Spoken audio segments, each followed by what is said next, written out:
মানুষ যখন এই সংসারে প্রবেশ করে অর্থাৎ জন্মগ্রহণ করে তখন নিশ্চিন্তে থাকে, আনন্দে থাকে। কিন্তু যেইমাত্র তার মধ্যে বোধশক্তি আসে তখন সে চিন্তা করতে শুরু করে। চিন্তা ভবিষ্যতের, সেই সমস্ত বিষয় নিয়ে চিন্তা করে যা ওর হাতে নেই। তারপর বড় হয়, বিবাহ সম্পন্ন হয়, গৃহস্থ জীবন যাপন করে, তারপর আবার চিন্তায় মগ্ন হয়ে যায়। ভাবে এই যে আমার পরিবার, আমি কি ঠিকমতো তার খেয়াল রাখতে পারছি? কাল যখন আমি এই সংসার থেকে চলে যাব তখন আমার এই পরিবারের দেখাশোনা কে করবে? শেষ পর্যন্ত এই পরিবার তো আমারই উত্তরদায়িত্ব। যাক, আপনাকে একটা প্রশ্ন করি। এই সংসারে আসার পূর্বে আপনি কি এই প্রশ্ন করেছিলেন, এটা ভেবেছিলেন যে আমাকে ছাড়া এই সংসার কিভাবে চলবে? করেননি, তাই তো? তাই আপনার এটা নিয়ে দুশ্চিন্তা করার প্রয়োজন নেই যে আপনি যখন এই সংসার ত্যাগ করে চলে যাবেন তখন কি হবে। আপনি যখন ছিলেন না তখনও এই সংসার চলছিল, আপনি যখন এই সংসার ত্যাগ করবেন তখনও এই সংসার চলতে থাকবে। যদি কোনো বিষয়ের প্রভাব থাকে তা হলো আপনার আজকের তথা বর্তমানের কর্ম, অর্থাৎ আজ আপনি কি করছেন, কার জন্য মঙ্গল করছেন, কাকে প্রেরণা দিচ্ছেন, কাকে সাহায্য করছেন, কোন উদাহরণ প্রস্তুত করছেন। আপনি এই সংসারে যে ছবি অঙ্কন করবেন সংসার সেটাই মনে রাখবে।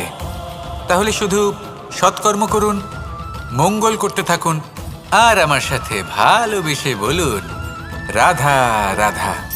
একবার একটা শেয়াল বনে বিচরণ করছিল। ও একটা ছোট্ট শাবক দেখতে পেল। ও ভাবল আজ একেই আমি খাবার হিসেবে গ্রহণ করব। আশেপাশে দেখলো কেউ দেখছে না, তো কেউ ছিল না, আর সেই শাবকের ওপর আক্রমণ করল, যা হলো একটা ঘোর অপরাধ।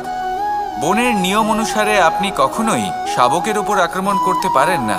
তারপর এই খবরটা যখন রাজা সিংহ জানতে পারলেন, সভার আয়োজন করলেন। কিন্তু সেখানে শেয়াল বলল, আমি তো এরকম কিছু করিনি। কিন্তু যদি আপনি এরকম বলেন, কোনো প্রমাণ দিন, এর কোনো সাক্ষী আছে?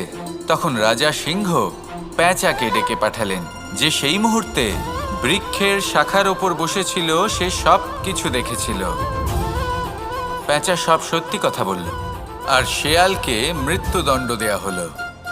এবার এই কাহিনী আমি আপনাকে কেন শোনালাম? কারণ মানুষও কখনো কখনো এরকম কর্ম করেন যা শিয়াল করেছে। এটা ভাবেন কেউ দেখছে না যখন, আমি অনুচিত কর্ম করতেই পারি। কিন্তু না, আপনি যাই করুন না কেন, কেউ না কেউ অবশ্যই তা দেখছে। কোনো ব্যক্তি না হলেও কোনো প্রাণী, না হলে কোনো যক্ষ বা দেব বা প্রেত। যদি এনারা কেউ না দেখেন, তাহলে ধরিত্রী মাতা দেখেন, যেখানে দাঁড়িয়ে আপনি সেই কর্ম করছেন, তাই না? তাই একটা কথা সবসময় মনে রাখবেন, কে দেখছেন কে দেখছেন না সেই বিষয়ে ভাবা ছেড়ে দিন। এটা খুব সহজ কথা। আপনি যদি উচিত কর্ম করেন উচিত ফল পাবেন, যদি অনুচিত কর্ম করেন তাহলে আপনি অনুচিত ফল অবশ্যই পাবেন। সেই জন্য উচিত পথে চলতে থাকুন, উচিত কর্ম করতে থাকুন, আর আমার সাথে ভালোবেসে বলুন রাধা রাধা। সুখ, দুঃখ এবং শক্তি, এই তিন হলো এই সংসারের ত্রিদেবের মতো। আমাদের জীবনে যা কিছু ঘটছে এই তিনটির ভিত্তির উপরেই হচ্ছে। আসলে এই সংসারের একটা নিয়ম আছে, যখনই আপনি কিছু লাভ করেন এই সংসার আপনার পরীক্ষা নেয়। এটা জানার জন্য আপনার পরীক্ষা নেয় যে আপনি যা কিছুই লাভ করেছেন আপনি কি আদৌ সেটার যোগ্য কি না। ঠিক সেইভাবেই এই সুখ, দুঃখ এবং শক্তি আপনার পরীক্ষা নিয়ে থাকে।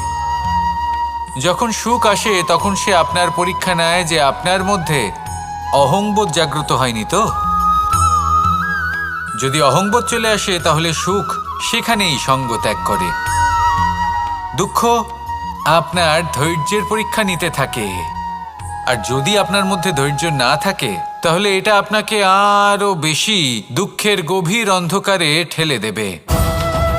সেখানে শক্তি পরীক্ষা নেয় আপনার বিনম্রতার।